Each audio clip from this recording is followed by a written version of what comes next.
I began life literally with nothing.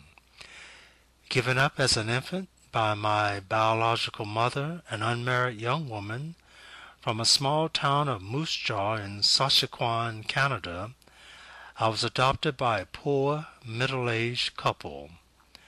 My adopted father was one of the warmest men I've ever known, but he had absolutely no ability as a businessman.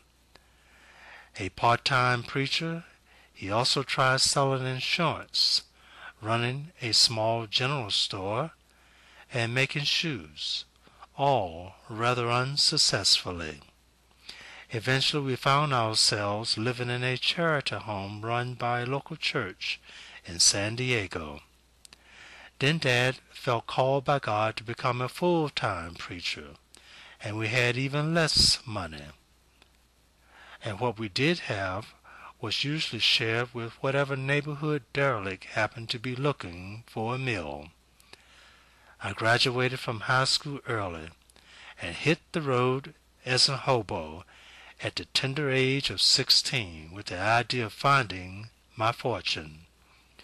One of the first things I did find, however, was the wrong end of a pistol. My traveling companion and I were held up by a couple of toughs who found us sleeping in a boxcar. "Put your hands straight out and lie flat down," one of them ordered. "If this match goes out and I hear anything more, I'll shoot." As they searched our pockets and felt around our middles, I wondered if money was all they wanted. I was frightened because I had heard stories of older hobos sexually attacking young boys. Just then the match went out and was hastily relit. We did not move.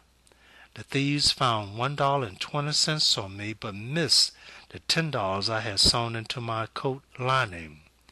They also took $2 from my friend, Denver Fox.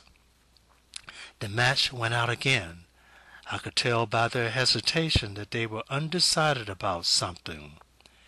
As Denver and I lay there, inches apart in the darkness, I heard the hammer of the pistol click back, and a cold chill ran down my back. I knew they were considering killing us. There was little risk for them. The rain hammering down on the outside of the boxcar would drown out any noise. Frozen with terror, I thought of my father and how he would have prayed for me had he known. Suddenly fear left me, and peace and calm returned. As if in response to my own restored self-assurance, they moved back towards us. Then I could feel one of the men push something against my arm. "Here's your 30 cents, he said. "Breakfast money." Today, I can look back on 45 years as a star of two of the longest-running shows in the broadcasting history. I can reflect on the success I've had as a businessman, author, and lecturer, and I can be proud of my wonderful family life. 58 years with the same wife, 5 children, 7 grandchildren, and 8 great-grandchildren.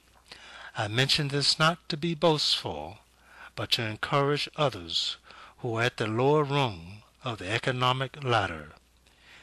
Keep in mind where I started, and remember, if I could do it, you can too. Yes, you can. Signed by Mr. Art Linkletter.